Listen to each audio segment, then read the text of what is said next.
Good afternoon, and welcome to Fridays with Vistage. My name is Mark Wiskup. I'm going to be your moderator today. Those of you who are Vistage members, thanks for joining us. Those of you who are employees, colleagues, or even guests today on the line, the purpose of Fridays with Vistage is to give Vistage members a little extra information, as well as let everyone know when they disappear one day a month, what's going on, what type of presentations are they hearing, and why do they come back so energized and with so many new ideas. So Fridays with Vistage is a good chance for us to hear a great speaker, hear some great information, and also understand more about the Vistage process, which energizes so many organizations. I'm in Austin, Texas today, and our presenter, Simon Mundell, is at Vistage headquarters in San Diego. Simon's resume is long and detailed and cool, so I'm going to hit the highlights. He is the founder and owner of Results, Inc., awesome name for a company that focuses on strategy and then execution. He's a serial entrepreneur. You'll notice he has a very distinctive and charming accent, and for most Americans like me, we can't place it. I'll end the suspense right now. He's from New Zealand, grew up in Auckland, went to the University of Auckland, but he's in the States all the time as he is now. He's got an office in Los Angeles, office in the UK and Australia, as well as in New Zealand. Simon's going to take us through right now understanding the steps to get better results from our organization.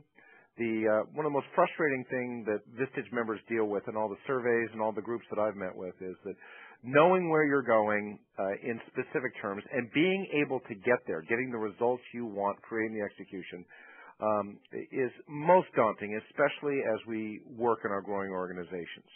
I'm going to turn it over to Simon now, and we have a special feature that I want to headline early. Simon's going to have a detailed survey which will allow you as the members to participate in.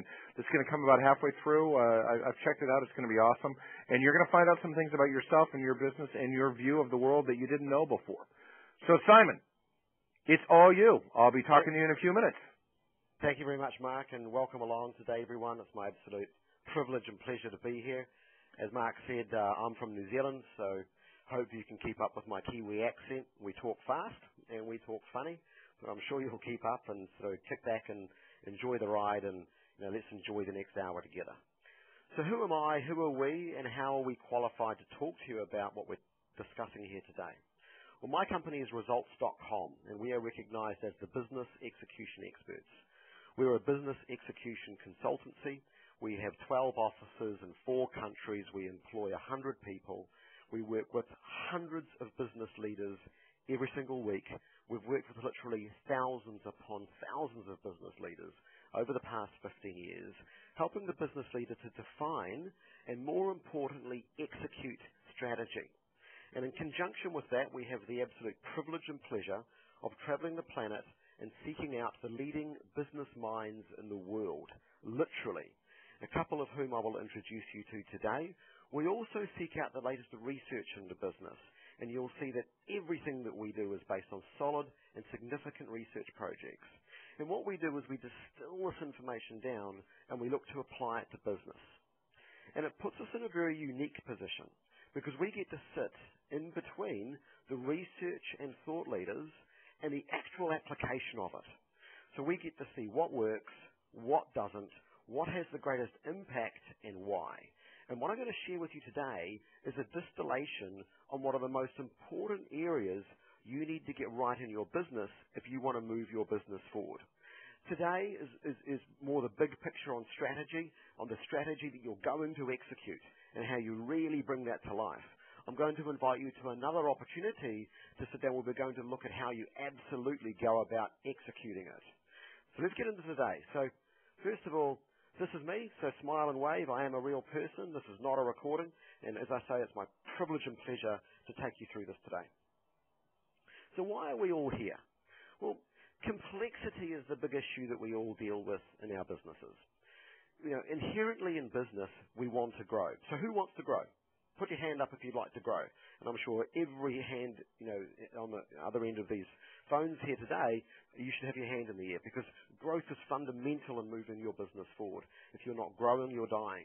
The challenge is the more you move forward, the more you grow, the more complexity you add into your business.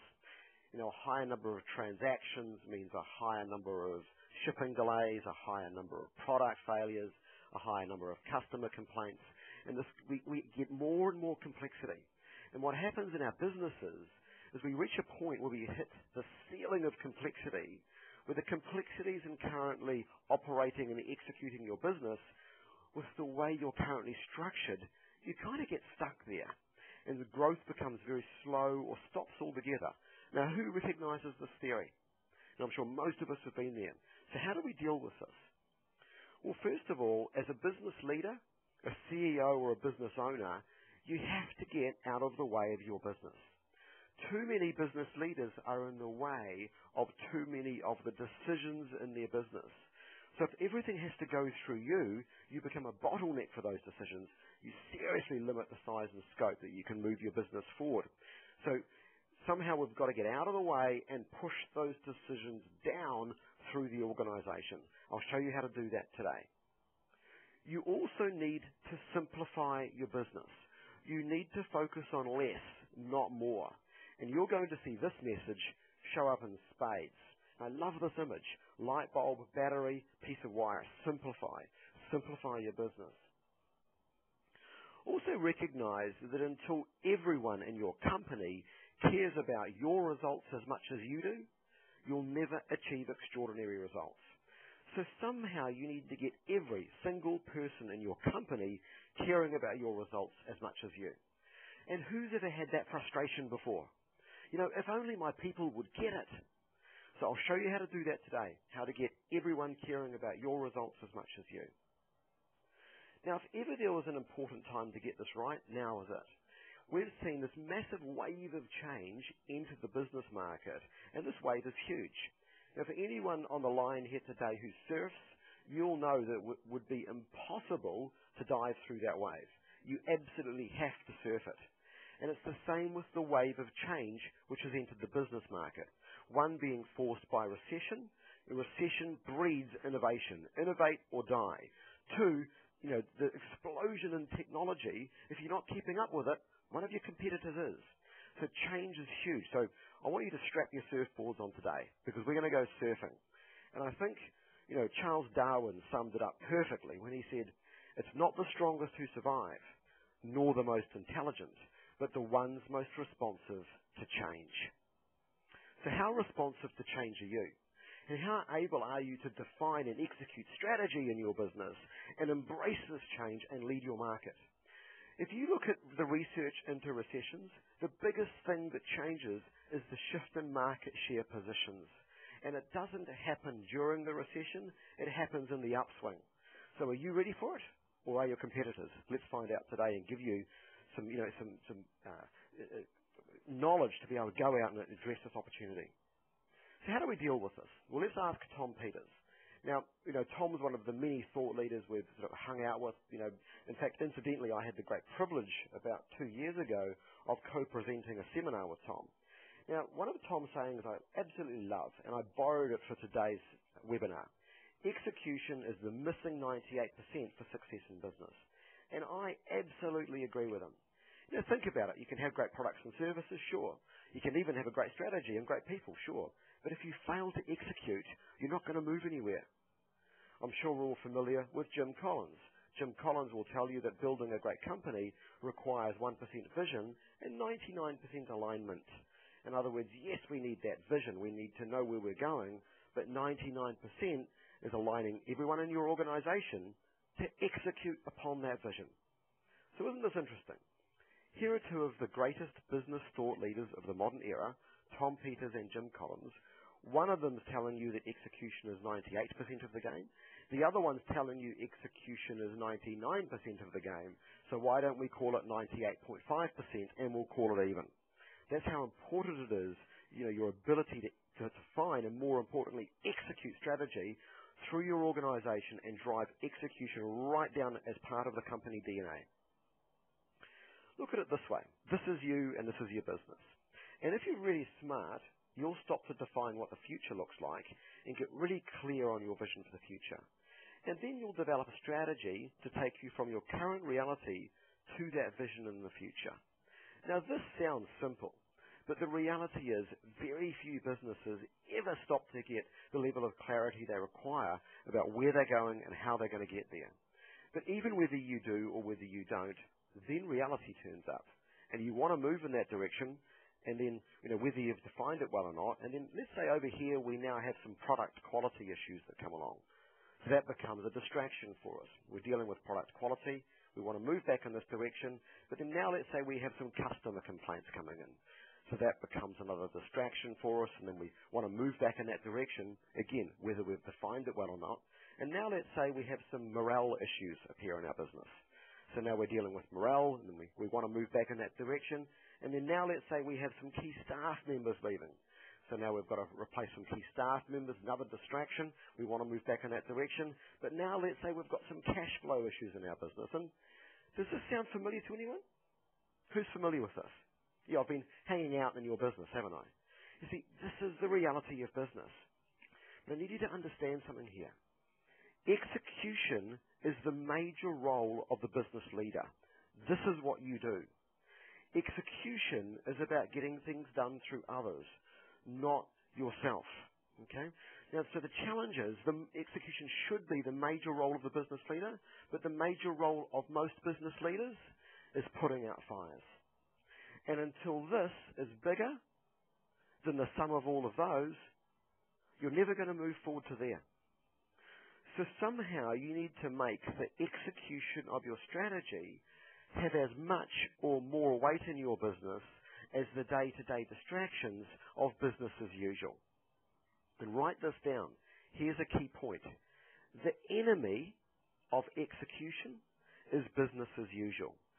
So somehow you need to disrupt that and get execution just having that slight bit more weight in your business, and I'll show you how to do this today. So let's ask Albert Einstein. How would he deal with this? And he's a pretty smart guy. I'm sure Albert Einstein knows some stuff. Albert Einstein once said, if I had an hour to solve a problem and my life depended upon the solution, I would spend the first 55 minutes determining the proper question to ask. For once I knew the proper question, I could solve the problem in less than 5 minutes. Well, these are the questions. And these are the questions that you need to ask and answer for your business. Now, this is our one-page strategic execution plan. You will have been sent a copy of this resource prior to today's event. If you haven't got it printed out, don't worry. I will be referring back to it, and you can always go and get a copy of it subsequent to the event.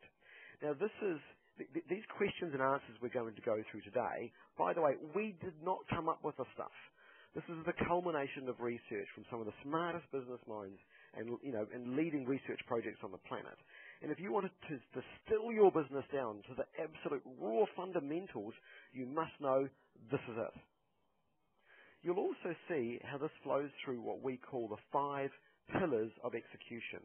The 5 pillars being vision, strategy, engagement, accountability, and cadence. And these are the 5 areas you must bring to life in your business if you want to move your business forward. So let's start with vision. What's a vision? Well, on the strategic execution plan, vision sits on the top left. Now, you'll see with this plan that it's sequential, top to bottom, left to right. So vision sits up the top left. And vision comprises of 3 things. Your core values. How do you behave? Your core purpose. Why do you do what you do? And your BHAG. BHAG being an acronym coined by Jim Collins in Good to Great, standing for your big, hairy, audacious goal. So, let's start with core values. What are they? Why do we need them? In 2006, there was a major global study looking at what's the number one thing that people want in a place of employment. And number one came back is that people want to fit. People want to fit with the personality of your company. Now, there's an interesting question for you. Does your company have a personality? What do you think? What do you think? Of course it does. So people want to fit with that personality of your company. People want to fit with the other people in your company. People want a best friend at work. People want to enjoy hanging out in your environment. People want to fit. So if that's what people want, how do we embrace this? And to embrace this, we need to understand what our core values are and recruit people only that fit those core values, so that over a period of time, everyone in our organisation fits a similar set of values. The challenge with this is core values would have to be the single most misunderstood thing in business, bar none. Let me give you an example here. Does this look like a pretty common set of values that you would see in most firms? What do you think? Pretty normal?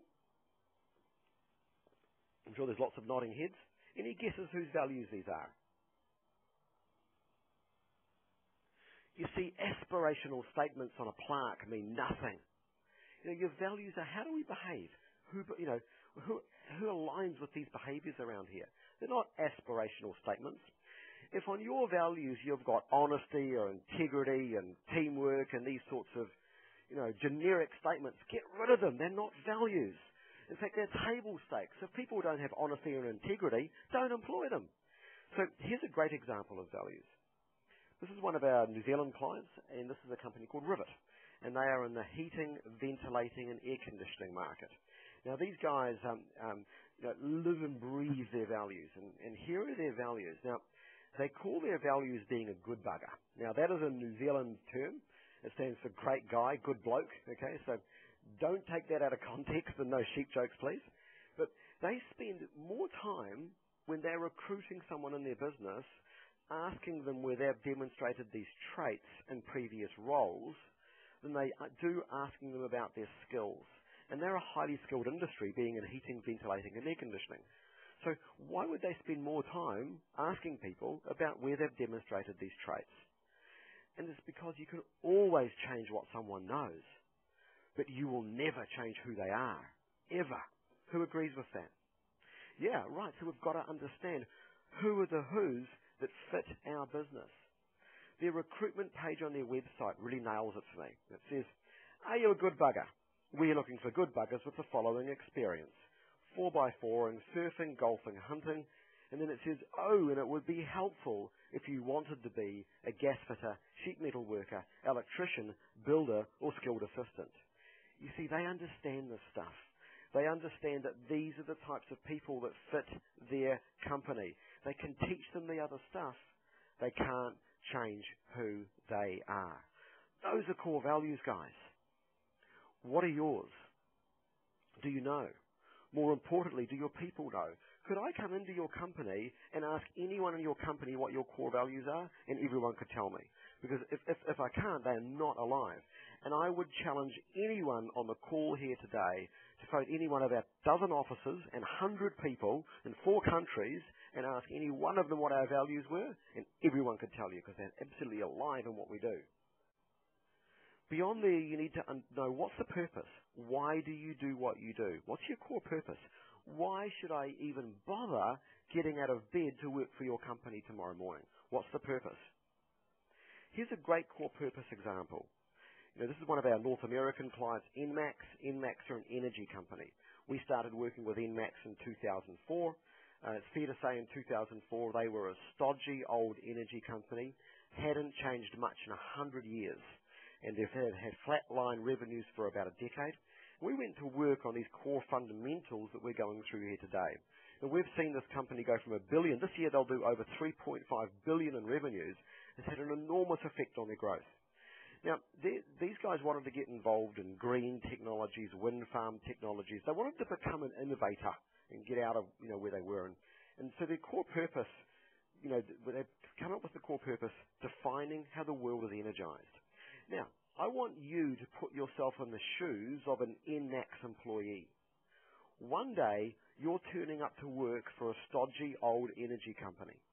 The next day, you're turning up to work to define how the world is energized. Can you imagine how that makes you feel? That's the core purpose, guys. What's yours? Do you know? More importantly, do your people know? Do your customers know? Beyond your core purpose, you need to know what's our BHAG, our big, hairy, audacious goal, coined by Jim Collins. What does our business look like 10 years from now?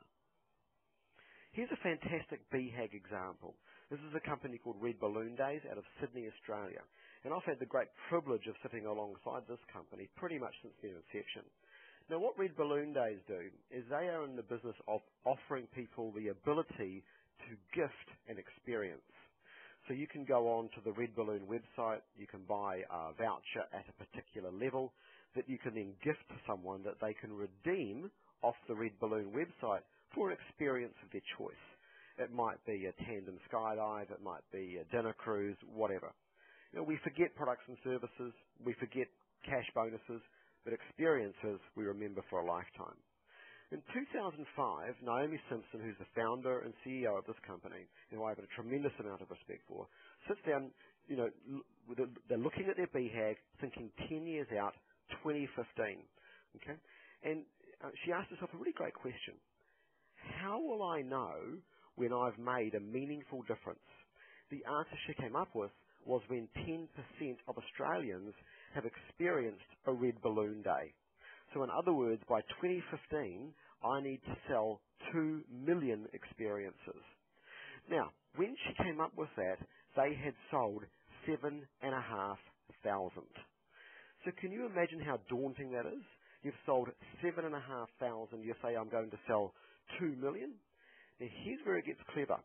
She then put this counter in the middle of their office in Sydney, and every time they sell another experience, this counter clicks over, clicks over, clicks over.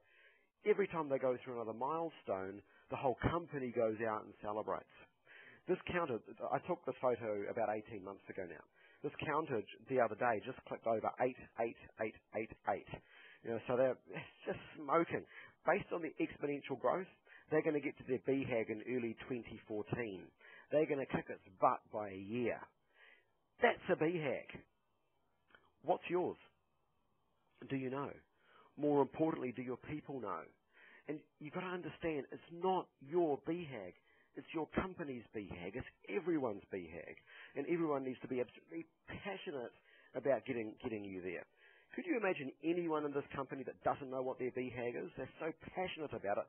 Their staff turnover is almost zero. Everyone has ownership of the company, in their own minds. It's fantastic. And now you've got a vision.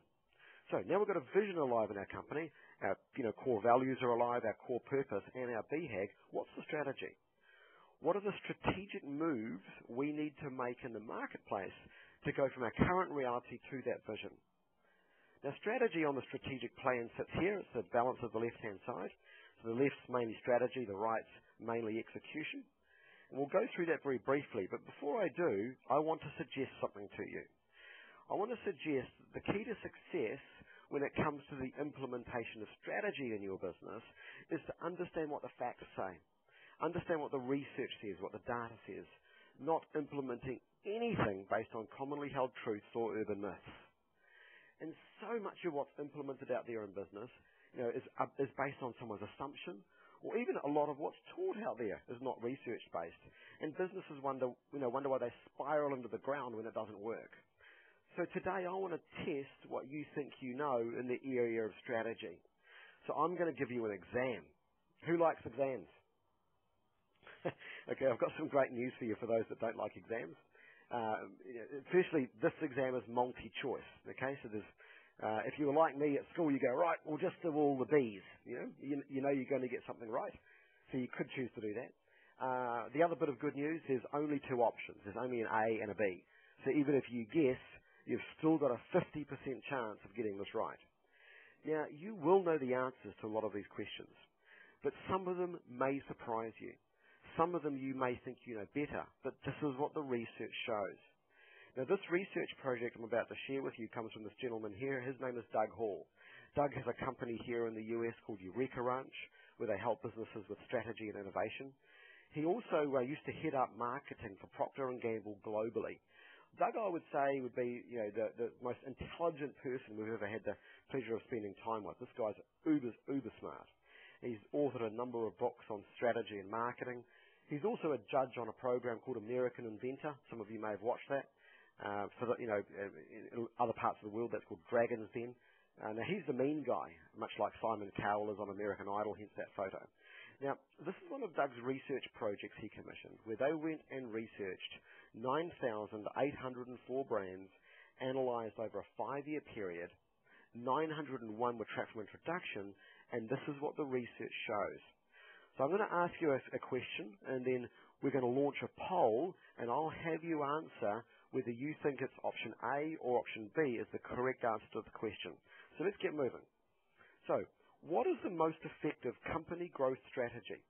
Is it A, building customer loyalty, or B, finding new customers? So please answer option A or option B. Now, a little bit of housekeeping here. You'll see down the bottom the bottom right of the poll question is a little button that says submit. It is absolutely critical that once you've answered A or B that you press that button. If you don't, WebEx does not allow us to launch the poll answers for a default 20 seconds. So I won't be able to launch the answers for a while. So let me ask the question again. Choose option A or B and then make sure you press submit immediately. So what is the most effective company growth strategy? Is it A, building customer loyalty, or B, finding new customers? Press submit, closing the poll in 5, 4, 3, 2, 1, closing the poll now. Okay, so let's close that poll down, and we'll have Kirk, who's running the back end, launch the results of that poll as rapidly as possible. And it will depend on whether, I think it has timed out, so it would appear someone has not pressed that submit button. So I'll just repeat that because we've got 6 more polls coming up. When you answer A or B, make sure you press submit, because we can't relaunch the results until we do that. So here's the results right now. So 88% of the people on the call today are suggesting the most effective company growth strategy is building customer loyalty. What does the research show? Finding new customers is 2.8 times more effective. Isn't that interesting? But everyone knows it's building customer loyalty. The data doesn't support the myth. Next question. What's the most effective revenue growth strategy? Is it A, increasing average dollar sale, or B, increasing purchase frequency? So please answer A or B. Again, I'll reiterate, once you've chosen your option A or B, make sure you press that submit button on the bottom right. So what is the most effective revenue growth strategy? Is it A, increasing average dollar sale, or B, increasing purchase frequency? Closing the poll, make sure you press submit, closing the poll in 5, 4, 3, 2, 1, closing the poll now. Okay, so we'll launch those results as soon as we can. Hopefully everyone's pressed submit this time and we can launch them a little faster. Now, isn't this interesting on this first one, even, like building customer loyalty versus finding new customers? It's interesting how there's so many common assumptions out there in business that we absolutely take as for granted that they are correct, but really when we look at the research, often they aren't. So today, this is a little closer. So today we've got 60% of the people, 2/3, are suggesting that the most effective revenue growth strategy is increasing purchase frequency. Let's have a look at what the research shows. Increasing average dollar sale is 3.9 times more effective. Again, isn't that interesting? The data doesn't often support our assumptions. Next question. When presenting data to customers, should we A, use charts and graphs, or B, use clear and simple words? So please choose option A or B. Make sure you press submit. So presenting data to customers, should we use charts and graphs or use clear and simple words? Closing the poll in 4, 3, press submit, 2, 1, closing the poll now. Okay, let's close that poll down. We'll launch the results as soon as we can and see what we feel when presenting data to customers. Should we use charts and graphs, or should we use clear and simple words? And are we moving forward now with these results compared to what we were before? It's interesting when I run these polls. Those first two typically, that's very typical of the results. Of people getting that wrong. This one's a little closer, and it is. Here we go. So 56% of the people are saying clear and simple words, and congratulations. So half of us are right here today, because yes, clear and simple words are twice as effective. Understand that it reduces mental processing. Now simplify how you present it. So, next question. What's the most effective credibility strategy? Is it A, testimonials from satisfied customers, or B, product and service demonstrations? So please choose A or B, What is the most effective credibility strategy? Is it A, testimonials from satisfied customers? Is it B, product and service demonstrations? Closing the poll in 4, 3, 2, 1. Closing the poll now. Okay, so let's launch those results as soon as we can and look at what we feel is the most effective credibility strategy.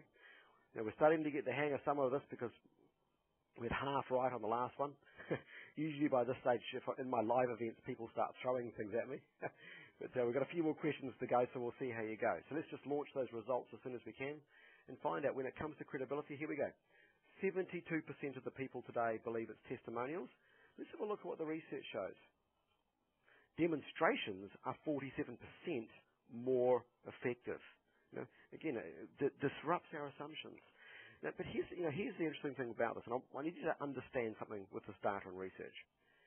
It's not saying that one thing's ineffective. It's saying that one thing's more effective, okay? But here's the interesting thing about testimonials. Would you ever give one of your prospects or customers a bad one? So the personal experience of your product or service is the key. They've got to have that personal experience. All right, next question. Customers prefer salespeople who are A, highly dependable, or B, highly competent. So please choose A or B. Customers prefer salespeople who are highly dependable or highly competent. Make sure you press submit, closing the poll in 4, 3, 2, 1, closing the poll now. Okay, let's relaunch that answer as soon as we can, as soon as we've explored through, and hopefully we've had everyone press submit. So the interesting thing again about this, I need you to understand, it's not saying that one thing's ineffective. It is saying that one thing's more effective. But this is, when you're looking at this data and research and you're going, wow, that's particularly those first few that we got, way wrong.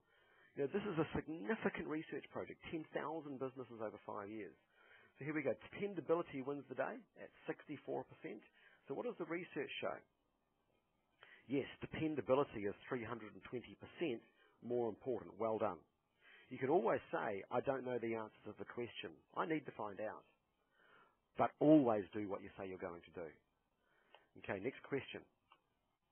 What's the most effective growth strategy?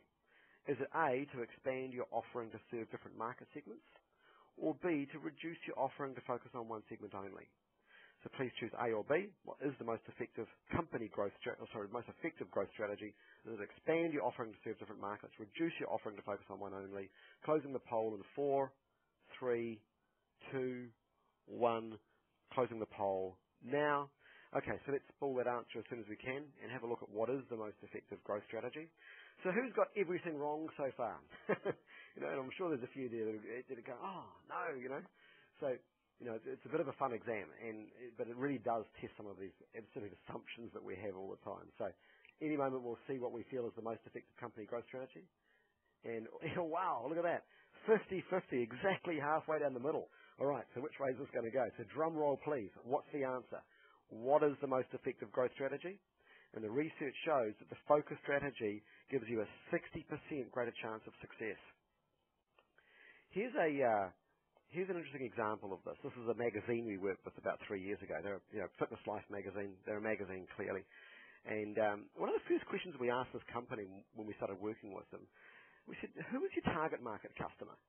And they said, well, that's easy. That's everyone who's interested in fitness. And we thought, well, that's a pretty fair assumption. They are Fitness Life magazine. That makes sense. We said, look, I tell you what. Why don't you go out and survey your readers and find out what the demographic really is? So they did. And what came back are their readers on average were female, mid-20s to mid-40s, high income, go to the gym, read food labels, care about their health and their family's health. We said, fine. Why don't you change the look and feel of your magazine, the articles and the cover, to appeal specifically to that target market only, i.e. focus on a smaller market demographic. So they did. Over the next 3 issues, supermarket sales grew by 186%. This company almost doubled overnight by focusing on a smaller target market. And it's counterintuitive. That'll make more sense to you in a moment. Now, last question for you. What is the most effective marketing strategy? Is it A, to offer one benefit, or B, to convert all your features into benefits? So please answer A or B. Make sure you press submit. What is the most effective marketing strategy? Is it to offer one benefit, or is it to convert all your features into benefits? Closing the poll in 4, 3, 2, 1, closing the poll now. Okay, we'll launch those results as soon as we can and see what is the most effective marketing strategy. Is there anyone out there that's got everything wrong so far? Or who's got everything right? Has anyone got anything right so far? It's interesting. Again, just the disruption of assumption versus data. And this is one of the reasons why at results.com, everything we do is based on research.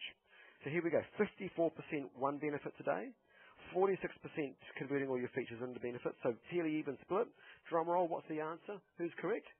Yes, one blunt overt benefit means you're 75% more likely to survive greater than 5 years and 54% more likely to succeed. So congratulations, well done for those that got that right.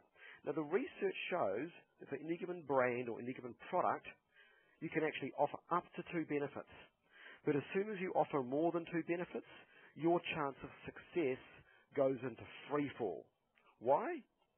Because a product for everyone is a product for no one.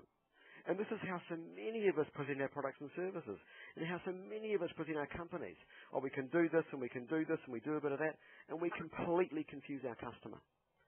These last 2 points are totally interlinked. You need to understand who is my target market customer, and what's the one blunt overt benefit they most need. So, who got something right or everything wrong in that marketing exam? So, if we distill this down, what are the real fundamental keys for growth in your business? The first is you must be obvious. If you have a business card with you right now, can you please pull it out and have a look at it? Put it on the desk in front of you. One thing I do in my live events, which is a lot of fun, is I have everyone in the room pull out a business card and pass it to someone that doesn't know them. I then ask them a question. Now that you've got that card, can you tell what they do and what's in it for you to buy from them if you were their target market customer? If you can't, can you please tear that card in half? And literally, 90% of the cards in the room get torn in half. Why? Because businesses aren't obvious enough. We think we know what we do. We think our customers know what we do and why they should come to us, but they don't, and we're not telling them. So what this is your strategic positioning statement. And you'll see there on the plan, it says strategic positioning statement, what do you do? 8 words or less. Now, Doug Hall's research shows that businesses that can present what they do, in 8 words or less, what they do and why someone should buy from them, what's in it for them, businesses that do that, statistically, are 70% more successful than the average in their market. Why? Because they're obvious. Now, so when you arrive at your strategic positioning statement too, it means you can absolutely carve yourself out a category that you can own. Okay, that's where the power is with this. Here's the best example of this I've ever seen in my life. Red Bull. What do? Oh, they're an energy drink. It says so right there on the can. Well, what's in it for me? Oh, it must give me energy. 2 words. Brilliant. 2 words. What do they do? What's in it for me? Now, here's a question for you. Who owned the energy drink market before Red Bull? Coke? No. Gatorade? No. And the answer is no one. They created it. They created the category energy drink. Now, what did Red Bull do when other players started to join that category? They said, welcome in, because they just grew the awareness of the category. Who led the category? Red Bull. Exploded them around the world. What's the category that you can lead? We've done the same in our business. So we had the opportunity about 3 years ago, or 3.5 years ago, to buy the .com. We used to be called the Results Group. So we bought the .com, and that's a 7-figure acquisition. Single word .coms don't come cheap. And we rebranded and repositioned our company as the business execution experts. That's what we do. We are, when it comes to business execution, we're the experts in it. You want to learn to execute? We'll show you how to execute. So we've carved out this business execution category. Now, you go and do a Google search on business execution, most places in the world, we'll be on the front page of Google. Now, we're seeing all sorts of other players now enter the business execution category, including a big NASDAQ listed company. It's great.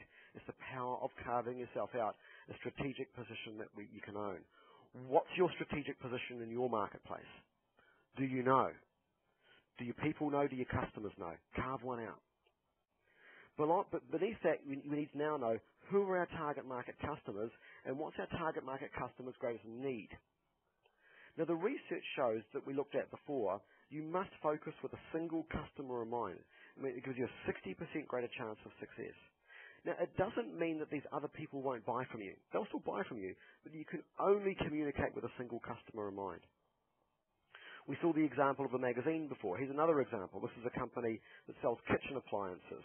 We started working with these guys right at the onset of the recession here in North America, and or globally. It hit everywhere. And this marketplace really got destroyed. New homes weren't being built, people weren't renovating. It became a disaster. Now, we asked them again, who is your target market client? And they said, well, we sell retail, and we sell to developers, and we sell for commercial applications, and we sell to. So basically, they were trying to be all things to all people. We said, look, so we took them through a facilitation, which became clear that their customer is actually lifestyle-driven women who like to entertain. They make the purchase decision. So out went the trade shows, in came advertising on the Food Channel. Everything changed with the way this company communicated to market when they got clear on who their target market customer was. Well, the rest of this marketplace was a massive decline. They had 72% revenue growth that year. That's about knowing who your target market customer is. Who is your target market customer? Do you know? Do your people know? Does your target market customer even know that they're your target market customer? Beyond that, we need to understand what's our brand promise. What is it that we take to market that answers the greatest need or biggest problem for our target market customer? You see, please understand that if your customer doesn't have a problem, give them one. You're all in the problem-solving business. And until your customers know the problem they have that you can solve, they don't know why they should come to you. Until you know what the problem is your customer has that you can solve, you don't know how to communicate with them. You see, we're deluded into thinking that people are buying our products and services. They're not. What are they buying? What are they buying? They're buying an answer to their problem or an answer to their desire. That's it. So until you figure out what that is, you don't really know how to offer them. And that becomes your brand promise that you take to market. That should have an emotional impact on your target market customer of, that's what I need. So here's a great brand promise example. These guys build houses, and we saw this company go from literally $5 million in revenues to over $100 million in revenues in under 5 years. Fantastic growth. Now, one of the questions when we were talking with them was, what are the issues in your market? They said, well, in building houses, is it really on time and is it the budget? So they went out, they offered a guaranteed move-in day, and once the contract's signed, you won't pay a cent more. That culminated in their brand promise, we make building your new home easy, which has that emotional impact of, that's what I need. And this company just took off. That's a brand promise. What's yours? Do you know? More importantly, do your people know and do your customers know? And now you've got a strategy. So our vision's alive. We know the strategy now. Are our people engaged? Because they need to be engaged in driving the strategy through the business. Key point. You can't grow your business. Only your people can. You can grow it to a point. You can grow it to that first sort of feeling of complexity. But beyond there, all your people need to be engaged in moving it forward. 2007, Gallup organization. I'm sure we're all familiar with Gallup. Gallup launched a major global initiative surveying employee engagement. How engaged are your employees? And congratulations, guys. Bad news, 71% of the North American workforce are disengaged. Gallup estimates that this costs the U.S. economy between $350 and $400 billion a year in lost productivity. That's enormous. Gallup were also able to look at and understand what are the key predictors of employee engagement. And one stood head and shoulders out of the pack. And that's whether your employees can strongly agree with this statement. At work, I have the opportunity to do what I do best every day. That's about getting people into the right roles, playing to their strengths. That's what we are inherently bad at. We try and have a square pegs into round holes and wonder why our workforce are disengaged. Now, to do this, you must use profiling tools. The best I've found is extended disc. You could choose to use normal disc or Myers-Briggs. I don't really care what you use. They're all based on Carl Jung's 4-quadrant model. But it's really important to understand something here. Most people are delusional about their strengths. So if they don't know what their strengths are, how are you going to know? So by using these simple tools, you can very easily determine, this tool takes 8 minutes. It comes back and writes a book on you, which is just, you go, how the heck did that tell that from that? It's amazing. It'll blow you away. But use these tools so you can get people into the right roles playing to their strengths.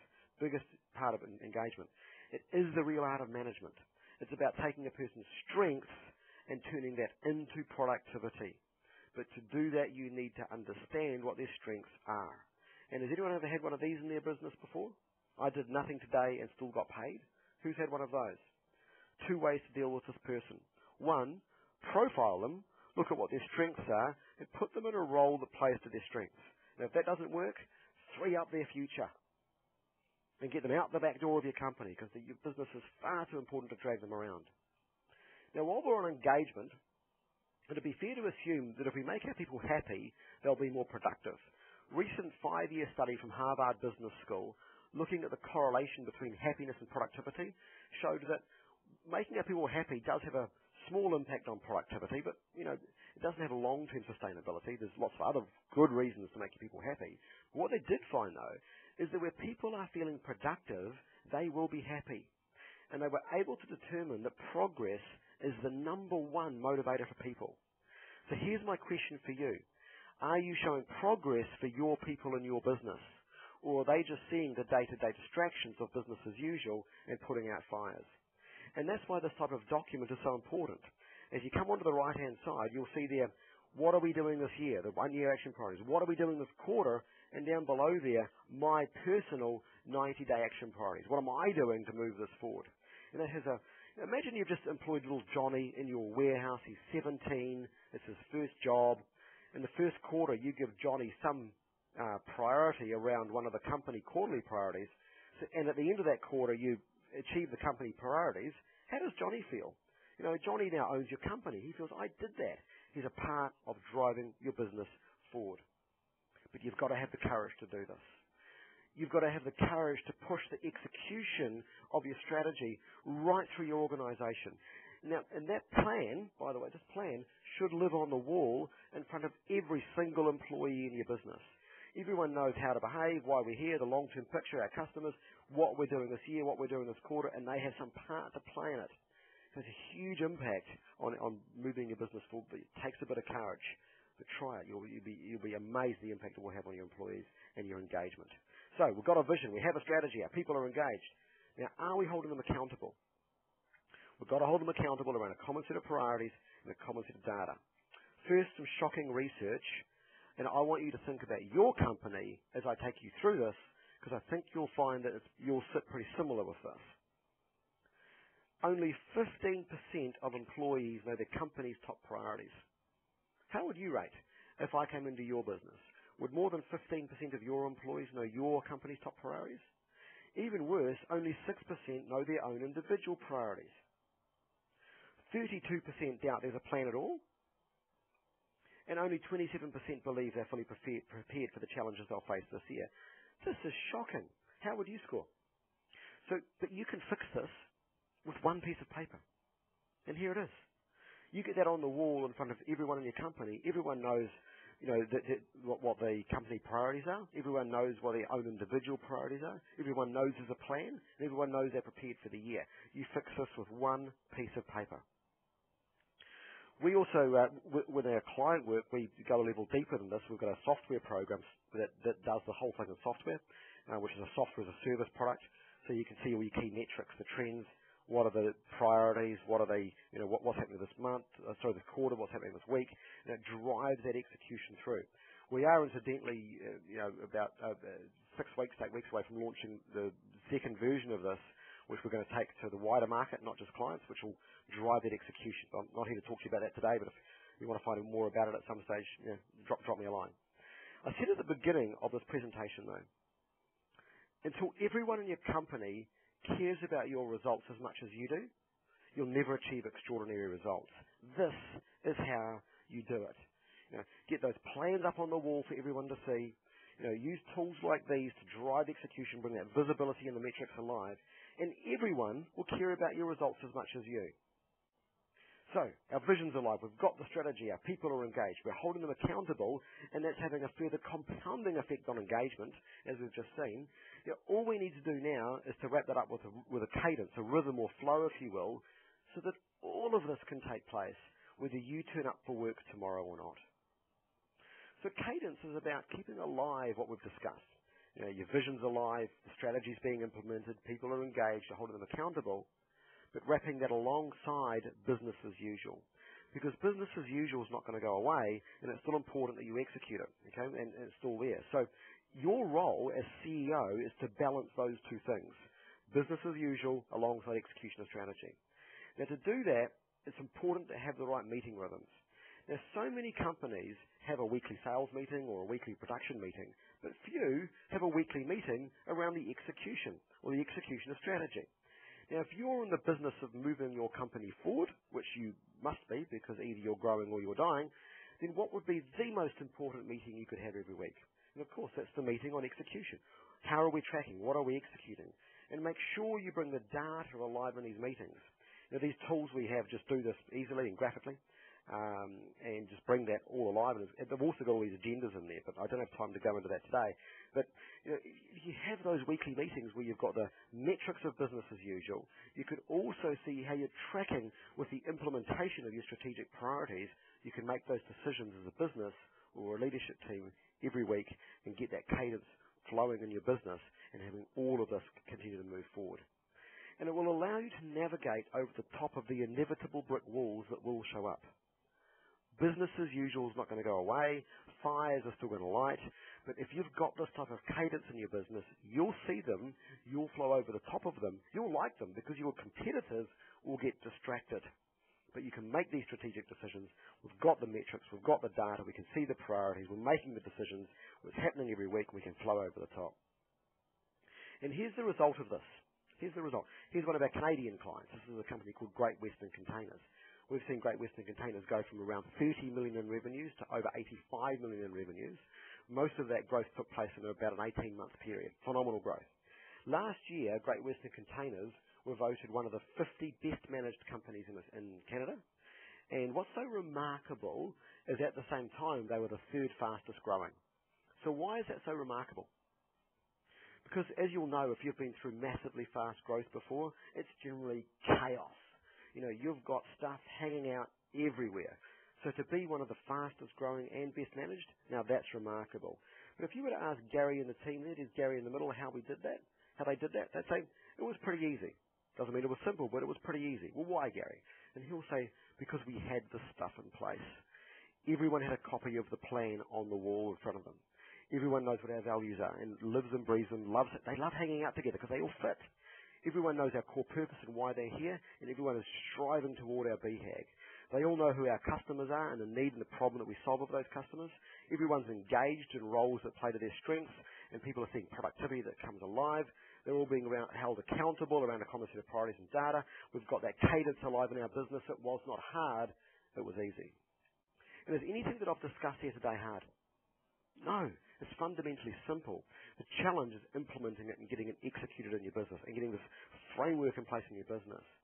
Now, so the plan certainly helps that. But to assist that, I also want to offer you the opportunity to come to another engagement which is going to take you through an assessment. This is called an Execution Essentials Assessment.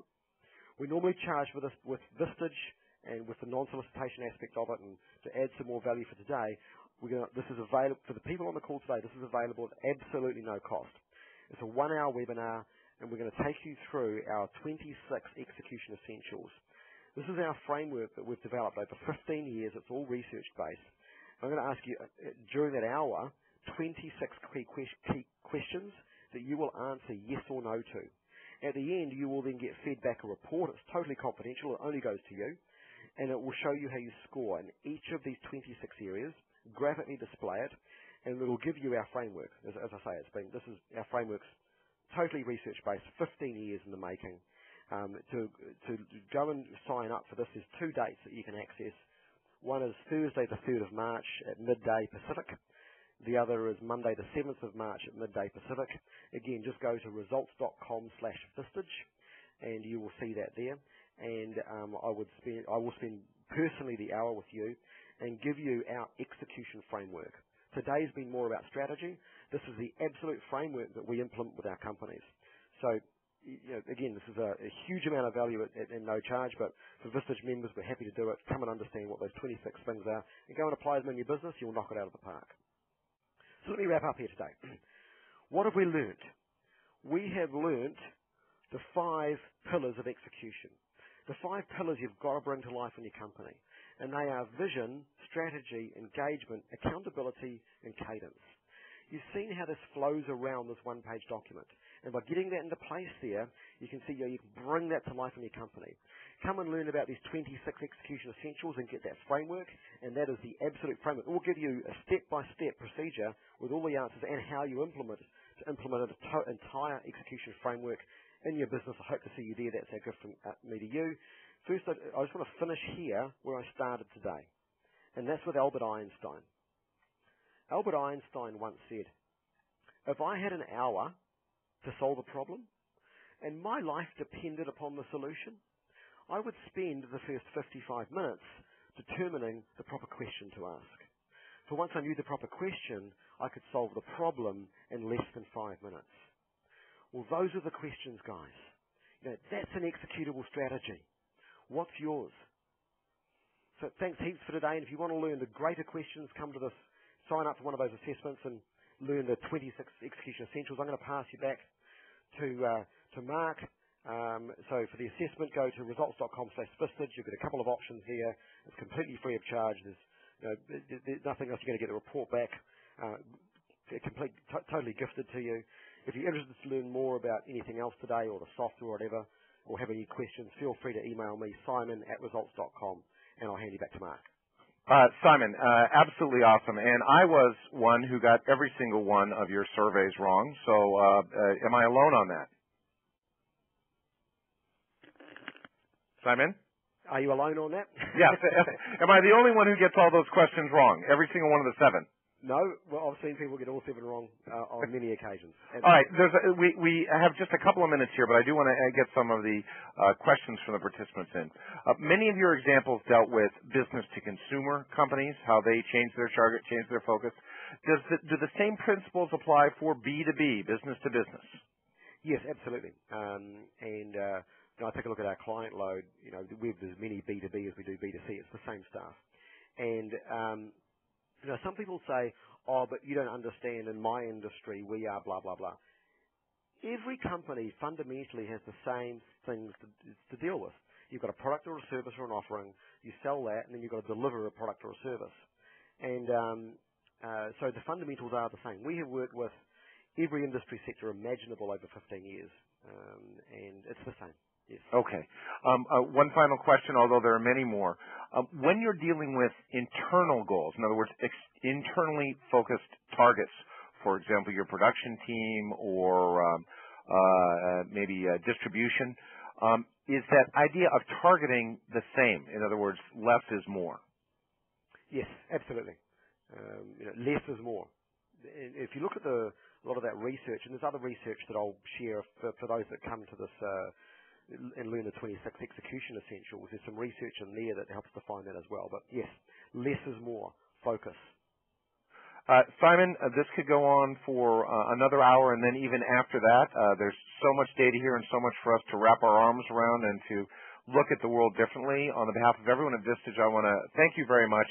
The offer that you have is absolutely tremendous, and those who take advantage of it are going to be able to get greater insight from you and find out more about how they can get their businesses running at a more success rate faster. So we know you're all over the world. We're glad you could be in San Diego today and be on the phone with us. So, Simon, thank you very much for your time.